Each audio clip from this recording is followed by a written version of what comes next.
Good morning, ladies and gentlemen. Another episode of Two Great Beards today on the 15th of March. Time is marching on and we are still in risk off, aren't we, Andy? Not a lot of love for equities at the moment.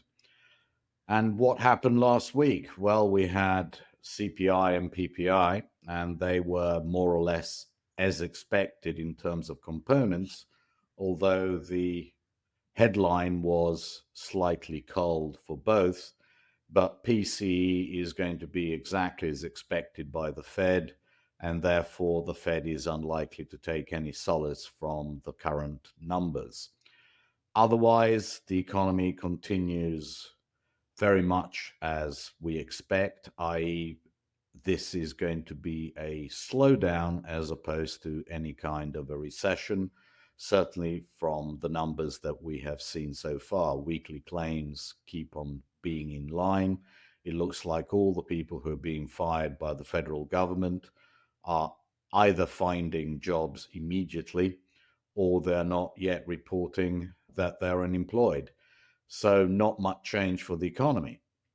Bond auctions went very well, as you would expect during a period of risk off, but bonds really on the week did absolutely nothing.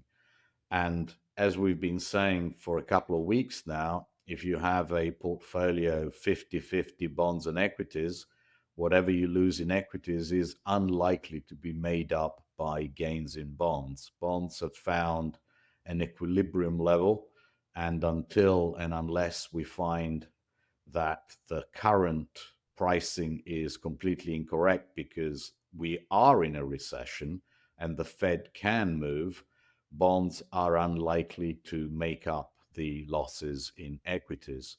And therefore, we are at an impasse. What do you think, Andy? What has struck you over the course of the past week?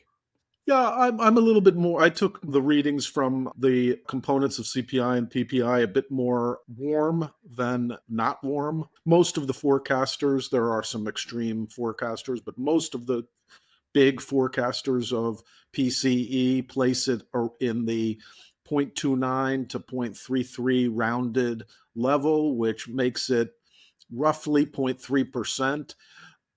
And you annualize that and it's 3.7%. And you using any of the moving averages of 3 months, 6 months, even a year, there's no sign of inflation returning to target. So I think it will, but it may take a long time. And the Fed is very much on hold. It's on hold for that reason. It's on hold for no data yet. And admittedly, all of this data, we'll get retail sales, we'll talk about that, but almost all of this data, certainly the employment data, is very lagging. And so they won't know that the slowdown is that we have forecasted and we continue to forecast turns into a more severe slowdown looking in their rearview mirror. So they have no reason to cut. They won't cut in next week. They have a small reason to, well, anyway, they have no reason to cut. We'll talk about what they do in the next segment, but they won't cut, and that will keep financial conditions tight-ish and likely further the potential for a slowdown, which gives, as Nick said, very little upside for bonds until we actually becomes an actual slowdown, and not much upside in equities. And I guess the other thing we have to think about is policymakers, and we had some fairly meaningful news on the policy. At the end of the week, we got, and since this broadcast is on Saturday, it appears that the continuing resolution has passed, which means that the government will not shut down. It was scheduled to shut down last night at midnight, and so that won't happen. But the budget is still not even close to being resolved. We still have a debt ceiling in place, which will restrict the amount of issuance, and that can be done. We have no budget reconciliation, and I'm sure you've been listening to past, the reconciliation is a very large expenditure cut to finance the A extension, which is the tax cut for corporations that's and wealthy individuals that's already in place. And so that is an anti-growth policy, but it is yet to pass. And based on what Besant said in a recent interview, it's not likely to pass until the summer. So we're going to be in this uncertainty regarding how much deficit will be cut. Doge applies to 2026 and beyond. So that is yet to be negotiated with Congress, and the Congress is not aligned to the policy agenda. So we have a lot of uncertainty on growth while inflation remains sticky. And that's a difficult place for the Fed to be. The last thing, we also got a significant amount of news on tariffs, back and forth with Canada, very consistent threats from Trump's mouth regarding European tariffs, the so-called reciprocal tariffs, and active use of the steel and aluminum tariffs. So there's again a lot of policy uncertainty, and that'll be anti-growth and mostly short-term inflationary. And we saw that in some of the very politicized survey data, which showed even Republicans thinking the economy is slowing and inflation is rising, while Democrats put out numbers of inflation and growth expectations that were frankly wild. And so there's just no need for the Fed to do anything but pause, and so they will. That could be the first indicator that there is some slowing. And after that, we have three central banks, the BOJ, the Fed, and the BOV, so the Bank of England, and all three are forecast to do absolutely nothing. What will be interesting is to see what the new dot plots look like, but our guess is that they will look much like the old dot plots, right, Andy? Do you foresee much difference there? Yeah, I'm working on through my dot plot forecast, which I will post sometime this before the FOMC here. But the dot plot in December was fairly hawkish.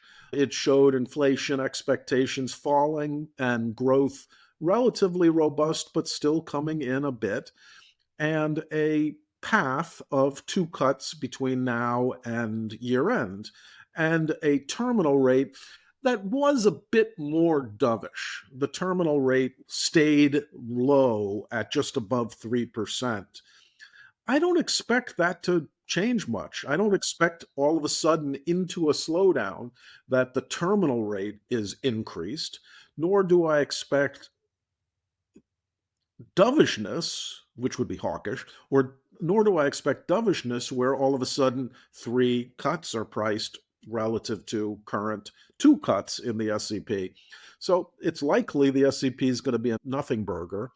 On the other hand, there are two other aspects of the FOMC that are going to get a fair amount of attention because of what happened in the minutes last meeting, where we were told the Fed is considering how to manage its balance sheet on an ongoing basis in terms of what it invests into when it receives runoff, and perhaps more importantly, at least for us from a sentiment standpoint, because when the minutes were announced, we got the last gasp rally in equity markets on the end or pause of quantitative tightening. And so we're going to pay attention to that language. That is, there could be an announcement where QT is put on pause to deal with the debt ceiling, really. And there could be an announcement regarding future reinvestment policy, which would be market moving. But I would expect they'll wait till May for both of those announcements. Right. So apart from that, what do we have? We have OPEX and the quarterly expiry next week, and we have a couple of small auctions, 20-year and 10-year tips. So nothing really market moving. What are we saying for the portfolio? What are the implications of everything we've just said? Is Right. it So that equities in the US are the least likely to rally, certainly compared to their international equivalents. Yeah, I think that you look at market pricing, the equity market in the United States has led on the downside and is likely to pause and consolidate before it makes its next move. Is that 150, 200? Is it 2 to 3% higher or 2 to 3% lower? Probably neither. It's somewhere in the middle. Is it, and it could be anything given the FOMC and how that's all perceived. It's likely to not rally a lot. And so that seems to be the biggest takeaway. It's also not likely to crater like it has for a month. The bond market to me is very not interesting. It's not interesting regarding the FOMC on the front end because basically the projected SEP is priced already. And so they're going to have to really surprise to get a big change in the front end. And the long end still has all the factors that, for one, it doesn't offer much real yield, it doesn't offer much term premium, and it doesn't have a favorable supply and demand unless the budget deficit is significantly cut and we go into a real slowdown.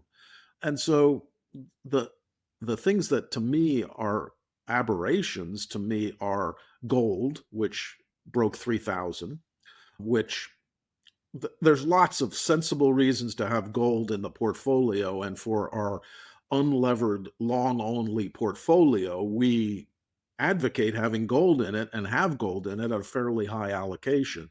But there's no real sense for why it's taken off quite the way it has.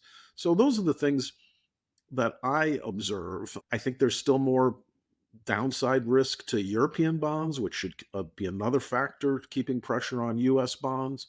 And we'll see, but those are the things that come to mind. It could be a fairly slow week. And yet, and I think this is where Nick will deal with this in his portfolio updates, and yet volatility is very high. Right. So, what we're basically saying is that if there is a rally in equities, you are likely to get more bang for your buck from international equities because you have a reflationary policy going on in Europe. You certainly have one in China. You have a bit of a private re-leveraging in Japan. So those are all positives in international equities. It's very interesting to see that emerging markets, EEM, ETF, actually was up on the week, and it's the only equity market which was up on the week. All the other markets were shades of down, with the US being the worst. So we're basically unwinding the excesses of the past couple of years, certainly since November of 2023, and you're getting a rotation into international equities out of US equities, which makes perfect sense. And if you're an investor in bonds, you're actually buying US bonds and you're buying uh, things like VWOB, which have the extra spread on top of treasuries, and you're selling European bonds and you're selling Japanese bonds because of the reflationary policies. So you're getting this dichotomy that it's probably best to be in international equities rather than US, and it's best to be in US denominated bonds rather than in international denominated bonds. So that seems to be the situation at the moment. Gold, I agree with you. It makes no sense to me at 3,000, and I will address that. We have to change something there. But that's about it, really. I think the highest level point is that Besant has told us that he's concentrating on the 10-year note.